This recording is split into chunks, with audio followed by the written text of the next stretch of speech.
ভারতে পাচার হওয়া 26 নারী পুরুষকে অবশেষে বেনাপোল দিয়ে হস্তান্তর করেছে ভারতীয় পুলিশ এবং বিএসএফ।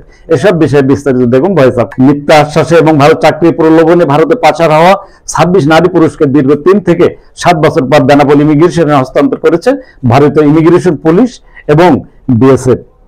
তাদের মধ্যে 18 জন নারী এবং 8 জন পুরুষ রয়েছে। তারা ঢাকা, কুড়িগ্রাম, নড়াইল, খুলনা, রংপুর, রাজশাহী সহ বিভিন্ন এলাকার অধিবাসী বলে জানিয়েছেন ইমিগ্রেশন সংশ্লিষ্টরা। জাহাঙ্গীরনা, আমি American centre for international labour solidarity সেন্টারের পক্ষ থেকে শার্শা উপজেলা প্রতিনিধি হিসাবে কাজ করছি।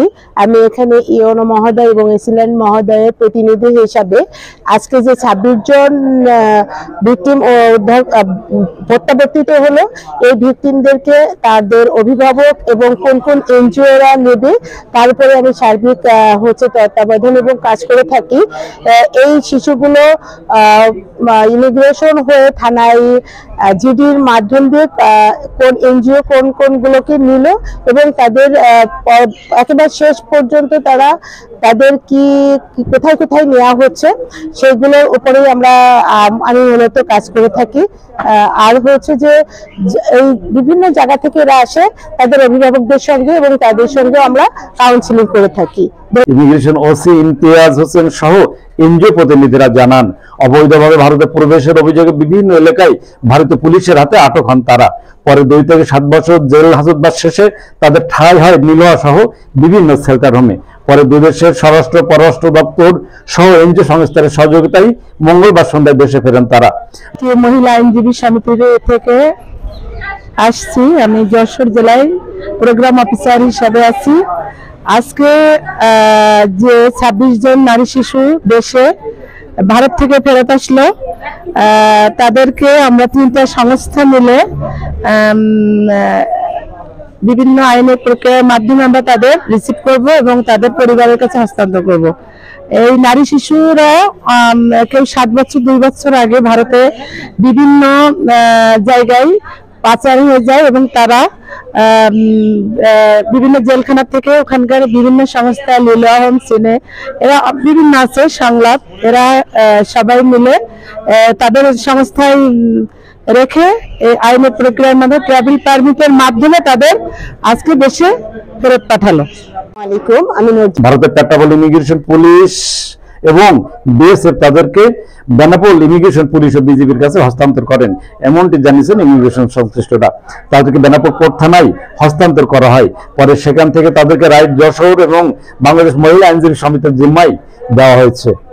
মহিলা আইনজীবী সমিতির যশোর প্রোগ্রাম অফিসার রেখা বিশ্বাস এবং রাইট যশোর এর এরিয়া ম্যানেজার আবুল হাসনাত জানান, ফেরত আসা বাংলাদেশি নাগরিকদের আইনি পরীক্ষা সম্পন্ন করে তাদেরকে পরিবারের কাছে হস্তান্তর করা হবে। রাইট যশোর একটি বেসরকারি মানবাধিকার উন্নয়ন সংস্থা। রাইট যশোর মানবাধিকার এবং সুশাসন নিয়ে কাজ করে থাকে। আপনারা জানেন আজকে এখানে মোট 26 জন অনিয়মিত প্রত্যাবর্তনকারী যারা ভারতে এতদিন বিভিন্ন হোমে অবস্থান করতেছিল, রাইট যশোর সহ আরও কিছু সংস্থা তাদেরকে বাংলাদেশে নিয়ে এসে যথাযথ আইনি প্রক্রিয়ার মাধ্যমে তাদেরকে পরিবারের কাছে হস্তান্তর করবে। যেহেতু তারা দীর্ঘদিন ভারতে অবস্থান করেছে এবং তারা অনিয়মিত প্রত্যাবর্তনকারী, এই জন্য তাদের মনোসামাজিক উন্নয়নের ক্ষেত্রে রাইট যশোর কিছুটা কাজ করবে। রাইট যশোর নিজস্ব হোম আছে বেনাপোল এবং যশোরে, এই 2টা হোমে তারা অবস্থান করবে। অবস্থান করে তারা মনোসামাজিক উন্নতি সহ বিভিন্ন দিক থেকে তারা সমাজের স্বাভাবিক প্রক্রিয়ায় যেন আবার ফিরে আসতে পারে এবং সামাজিক মানুষ হিসেবে যেন তারা সমাজের সবার সাথে চলতে পারে, এই ব্যাপারে রাইট যশোর কাজ করবে এবং তার রাইট যশোর দীর্ঘদিন তাদেরকে নিয়মিত ফলোআপের আন্ডারে রাখবে।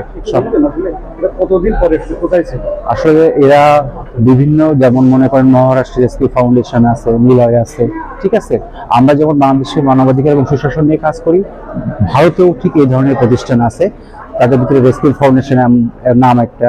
তো তারা মহারাষ্ট্র থেকে আসছে, তারপরে কলকাতা থেকে আসছে, এরা ভারতের বিভিন্ন প্রদেশ থেকে এখানে আসছে এবং এখন পরিবারের কাছে নিয়মিতভাবে হস্তান্তর করার জন্য যে প্রক্রিয়াগুলো, আমরা সেই প্রক্রিয়াগুলো আইনি প্রক্রিয়ার মাধ্যমে অবলম্বন করব এবং তাদেরকে পরিবারের কাছে হস্তান্তর করব। সেই ক্ষেত্রে তাদের সামাজিক উন্নতির জন্য আমরা যে কদিন লাগে সেই কদিন আমাদের নিরাপদ আশ্রয় রাখবো। আইনি সহায়তা সহ ভারত ফেরত এছাড়াও পাচারের শিকার বিভিন্ন নারী শিশু নিয়ে কাজ করেন তারা।